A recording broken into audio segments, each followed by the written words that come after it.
lise ve ortaokullarımıza seçmeli ders dediğimiz işte 21 Ocak'ta tercih edeceği çocukların okuyacağı dersler mevcut. Özellikle bunlar işte Kur'an-ı Kerim, peygamberin hayatı, temel dini bilgiler olmasını biz de istiyoruz.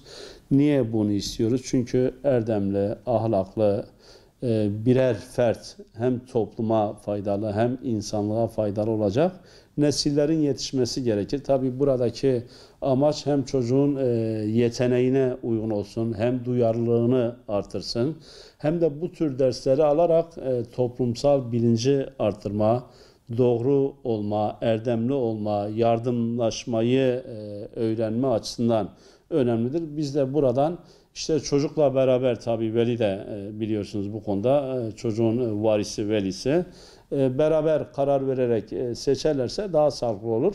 En azından çocuğun da bu bilinçte, bu beklentide olup hem dediğim gibi okulda hem başarıyı artırma, hem topluma faydalı olması açısından, hem yeterli yetenek ve sevmesine bağlı olarak bu bahsettiğim işte Kur'an-ı Kerim, temel dini bilgiler ve Peygamberimizin hayatı derslerini biz de seçmesini bekliyor ve istiyoruz.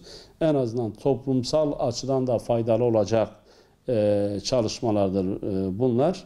Bu konuda biz de buradan çağrıda bulunup mutlaka velilerin bu konuda duyarlı olup bu konuya daha fazla ilgi göstermelerini bekliyoruz.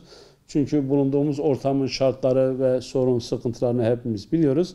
En azından bu konudan hem çocuğumuzun daha iyi bir birey olması, hem toplumsal değerlere daha kıymet vermesi, hem insanlara ve insanlığa yardımcı olması açısından bu tür bizi biraz ihya edecek derslere ağırlık vermek gerekir.